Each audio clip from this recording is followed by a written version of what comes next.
چاہیے. ہم نبی کا جنم دن اس لیے مناتے ہیں کہ نبی اکرم جب تک زندہ رہے آپ مناتے رہے.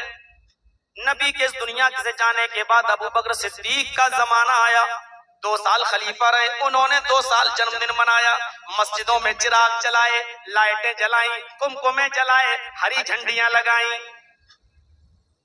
حضرت ابو بکر کے جانے کے بعد عمر فاروق کا زمانہ آیا، 10 سال خلیفہ رہے.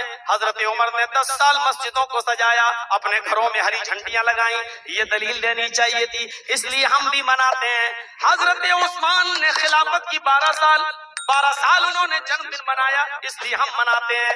یہ دلیل دینی چاہیے. لیکن نبی نے کبھی نہیں منایا، ابو بکر نے کبھی نہیں منایا، عمر نے کبھی نہیں منایا، عثمان نے کبھی نہیں منایا.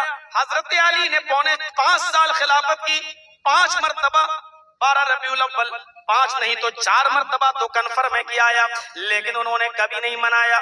جبکہ داماد ہیں نبی کے، حضرت حسن اور حسین نواسے ہیں نبی کے، لیکن اس کے باوجود علی نے کبھی نہیں منایا.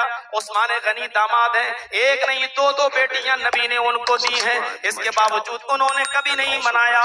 عمر سسر ہیں محمد رسول اللہ کے، 10 سال خلافت کی لیکن کبھی نہیں منایا. ابو بکر سسر ہے نبی کے، لیکن 2 سال خلافت کی کبھی نہیں منایا. ابو بکر سسر ہو کر نہیں منا رہے، عمر سسر ہو کر نہیں منا رہے ہیں، حضرت عثمان داماد ہو کر نہیں منا رہے ہیں، حضرت علی داماد ہو کر نہیں منا رہے ہیں. واہ مسلمانوں، دلیل تمہیں یہاں سے دینی چاہیے. دلیل تم نے کہاں سے دے دی؟ جو نبی کا جنم دن نہیں مناتا وہ شیطان ہے، اس لیے کہ ابلیس نہیں مناتا.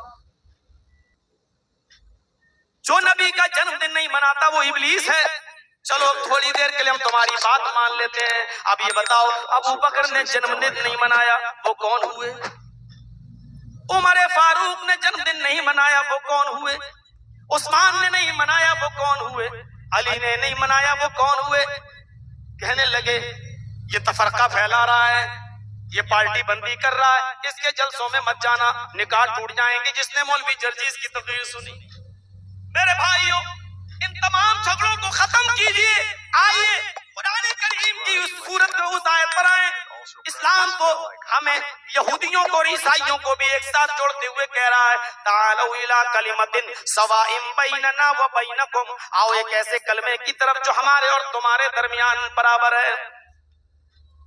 اور وہ کیا ہے؟ ہم ایک اللہ کی عبادت کریں گے، اس کے علاوہ کسی اور کی نہیں. یہ ہے توحید. توحید پر ایک منتر پڑھ دیتا ہوں تاکہ کوئی ڈاؤٹ اور سندہ نہ رہے. یجروید